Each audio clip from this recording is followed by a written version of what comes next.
of things. Why do we force them to give data if they don't want to? So I know I sound a little bit like idealistic here. I don't say, yeah, data. Look, but if you are transparent, if you have an honest dialogue with people, like you have with your product, like with your advertising, I think it's like a huge leap forward. And then ultimately, your job is to make data useful for people. I mean, if you're collecting it and don't have a benefit, right, then people will be happy. But for example, if you're collecting, if you're selling something and you're collecting data and say, look, give me these things. And then we'll give something a try. Like I got my personal shampoo recently. So obviously I lied about my hairstyle, right? I had to give them like 6 or 7 things about my hair. And then they sent me a personal shampoo. And I was very happy to share that data. Because I felt I get something in return.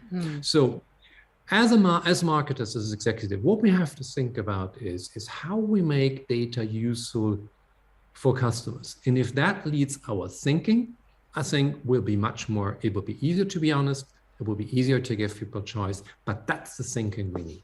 Yeah, I love that piece that you spoke about there, and it's certainly around both choice and transparency, and that certainly is one of those key drivers leading to trust, but also the notion of that value exchange. And if you're offering that, then clearly there's going to be mutual benefit that sits out of the back of it in terms of them trusting you more, and then obviously potentially handing over more data or more information to be able to create continually more relevant exchanges for you as well as a customer. It's fantastic advice. So on that, Thomas, have you come across any really great examples of how brands, who have managed to and have overcome that disconnect, and how did they actually improve the comfort that users actually had in the use of their data or more data about them?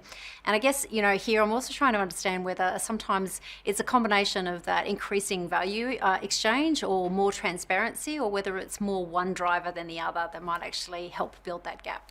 It is a great question. I mean, I'm a big fan of some of the streaming brands. I use Spotify a lot, and what amazes me is that they seem to have a really good view on what I like, and they propose things to me that I have never listened to, and for some reason I always like it.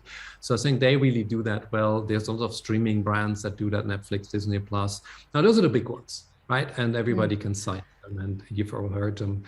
I've seen several airlines do a really great job understanding their customers. I recently got an offer from an airline saying, we know you're tall, we have a bigger legroom seat, do you want it? Here's the price. I was amazed. How did they know that? I must have told them at one point. Hotels sometimes, even small things like, you always like this, we give it to you. It's small things. And what I think what people have to realize, sometimes we hear about this personalization scale and all these things, and people get really nervous and, oh my God, how do we do that? And I think I would, as a brand owner, always step back and say, look, what are 1 or 2 or 3 things we could do that would make our customers truly more happy, that would give them something personal, something they like, and then do these things. So to me, it's not always about the massive transformation overnight, which then will never come, but actually to think about how can you be that airline that sends that right offer? How can you be that hotel that reassures someone, we understand you? And the more I do this, the more I believe the brand understands me, and the more I trust them. And that is something I believe every brand owner can do. Yeah, there's a couple of great examples in there. I'm about to go home and absolutely disconnect myself from my son's Spotify accounts, because I always get surprised when the swearing and the rap songs come up. So it's very accurate in terms of remembering what they like, but not what I like. But technology is a really great point, and that's actually the third theme that came out from the research that I wanted to touch on as well. So realizing the full potential of technology here, and I think it can't be underplayed. So for us, I think about technology as being really central to the connection between personal and personally valuable experiences, trust, and commercial outcomes. And I think those three things are really critical. 72% of consumers within the research say that technology-driven personalisation can amplify trust, whereas 74% say if it's poorly executed, it can damage trust. So this is highlighted in the research by consumers saying they will stop buying from a company that doesn't provide personal experiences that they value. So getting it right is vital to the customer and to commercial outcomes as well.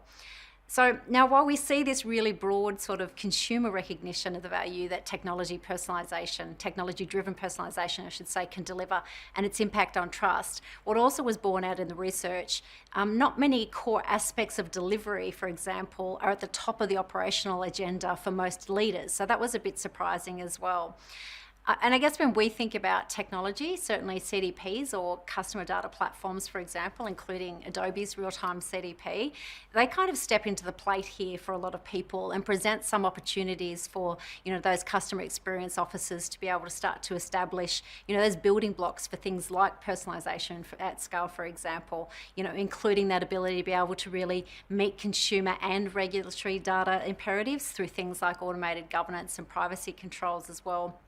But I think the other thing it does, actually note in here, it's actually imperative for brands to be able to consider how technology supports the capabilities both from an operational and an external engagement perspective. So both of those things are absolutely critical. So things like, having access to consumer insights, acting as a responsible data custodian, for example, and then doing things like driving those, personal value, I should say, through each and every experience. All of those things are enabled and heightened through technology.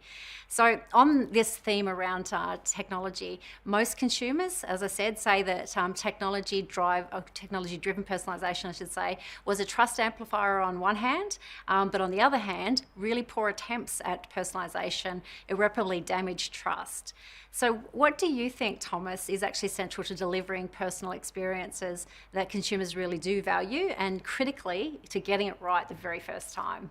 Yeah, I think you mentioned the key points, right? You could also put it in one sentence: is personalization, do it well or don't do it, right? Because if you recommend that shaving foam to someone who's a dry shaver, if you give some beef to vegetarians, if you recommend a hotel for someone who's just booked one, right? People think this is mad. I mean, this is just a spam.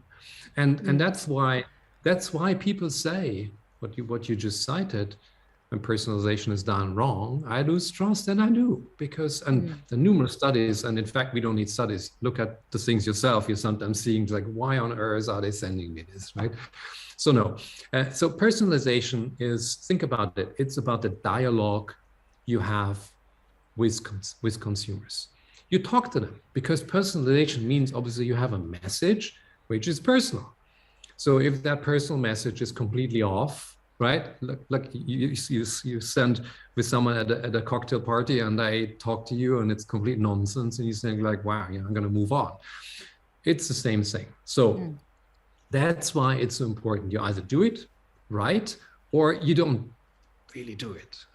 That's the advice. Now, to get this right, as we know, you now need good systems, in all fairness. Because if you want to have a personal dialogue with literally thousands of people at the same time, you can't do this in Excel, right? I mean, you have to have a system that's smart enough to pick the data, to sort it, to respond fast.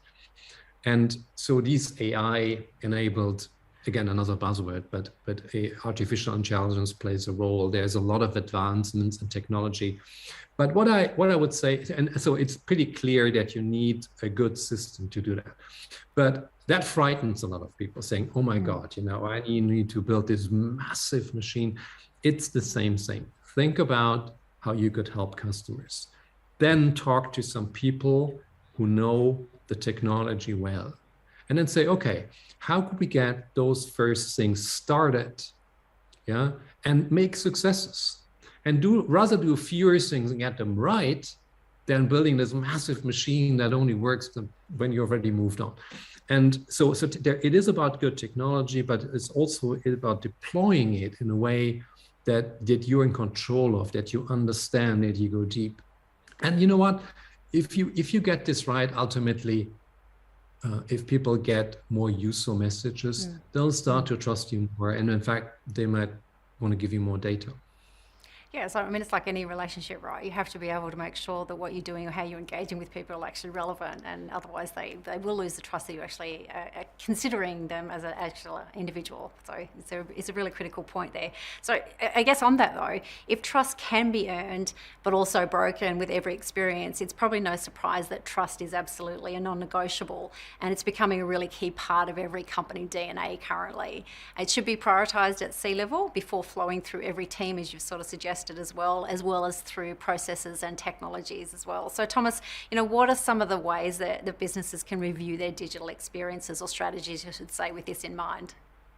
Yeah, and that is ultimately the $1 million question, because there's a business can be 5 people, it can be 5,000 people, and it will be unlikely that everybody immediately understands it. So if you are a leader who believes trust is important, and you know what, flip through the Adobe report and you will be convinced, right? Because it's so big, it is really important. But chances are that you run around in your firm and not everybody has the same agenda. And in fact, that's quite likely. It could be that the C-suite hasn't even seen it. So here's what I would do. Number one is find a way to measure trust. You gotta find out where are we losing it? What do people think? What are the touch points that are critical? And put some data together fast. Don't take half a year. This is easy research to do. And then you have a set of data. And that set of data you can bring into the C-suite, like the CFO, the Chief Finance Officer, brings the finance data, and says, look, here are the numbers, right? What are we going to do? The CFO doesn't say, I own the business and I'm going to fix it. And so shouldn't you. You are, as a leader, you can bring it in the trust agenda there by telling people what the numbers are, and then say, what are we going to do? And I'm amazed how engaged the C-suite often is when people actually show what the challenge is, or the opportunity for that matter, and say, okay, look, website is a problem, or emails are a problem, or maybe the shops are a problem, and that's what we can do.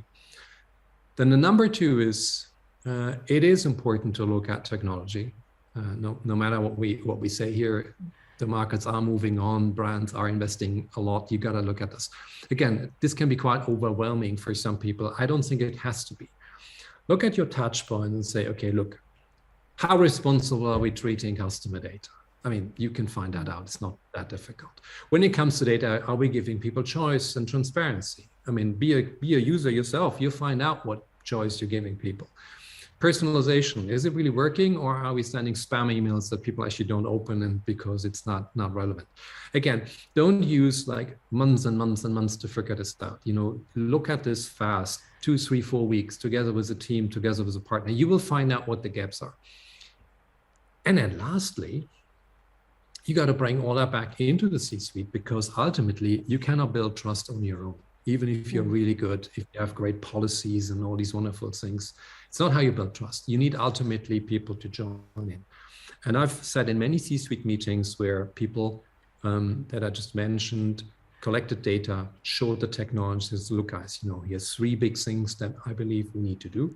And we as a C-suite need to run this, because I'm not owning this. We need, you in production and you in the sales.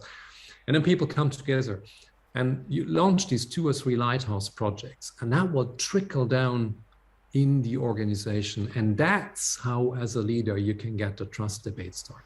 Yeah, that's fantastic advice. I love the notion of everybody obviously having collective responsibility for trust in and of itself, but also being able to, bring the measures in front of the board to be able to actually have it as something that you want to measure and you're respecting as something that's actually significant to the board in and of itself. And then, as you said, getting those really quick wins on the board to be able to show the success that you can garner from that, and to do so quickly. That's fantastic advice.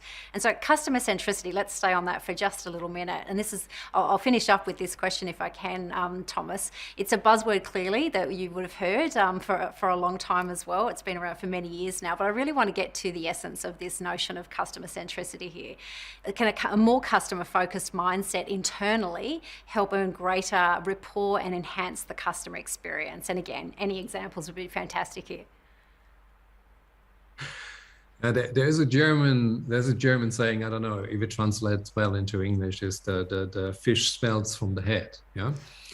So if people inside the firm are really not liking customers, it's really hard, right, to be customer focused. Come on, I mean, there's no way. So, and we've written in the 12 powers of a marketing leader, we've run the largest ever study on the success of marketers worldwide. And one of the conclusions was that as a marketer, you can help the company become customer focused. If it really doesn't work, maybe you need to leave the sinking ship. But there's always. But let's think about it this way. I just checked out of a hotel in Spain. It's called Son Vida Hotel in Mallorca. It's a fabulous place, one of those wonderful hotels that's not only nice, but everybody is nice. The staff is nice, from the waiters to the cleaners. But when you look under the rug, and I spent quite some time at reception for some technical reasons, you saw that the general manager was customer focused and he talked about customers. The deputy manager was seeing that there was someone that didn't have someone looking after the bags, and he did that. He didn't wait for someone. So there was a whole philosophy here of good customer focus, and that of course trickles down. Now, if you want a great customer experience, great software technology helps. But we need more leaders, customer leaders, CIOs, CTOs, experts, marketingers, doesn't matter, to bring customer focus into the C-suite, ideally with data, and remind people that what happens and how powerful it can be if we get this right. So yes, an internal focus on customer experience, of course, will trickle down. I've rarely seen a company where everybody is super customer focused and customers hate them. It's not how it works. In fact, it's the other way around. So ask yourself, if customers aren't very happy with you, how customer focused are we actually? And to change this, it always takes an individual or two to step up, have the debate, start that movement inside a firm, and that's possible. Yeah, definitely walking the talk, I guess, is one thing, and building that culture that's really universal and making sure you're actually acting on something that looks a lot more like customer centricity instead of just actually talking about it and making it a buzzword. So that's really critical, I think, to be able to make sure that it actually flows through and it will impact those customers at the back end. Thomas, thank you. Sorry, you're going to finish off on something else? It's fantastic you say this, and I just wanted to highlight that every individual leader, even if they're not the CEO, can start that movement. So don't wait for your CEO to finally have a customer agenda. You can trigger that. So I want to encourage exactly to your point, because what you said is so right. And I believe everybody can actually play a real role. Yeah, anybody can actually be the change in it. That's fantastic advice.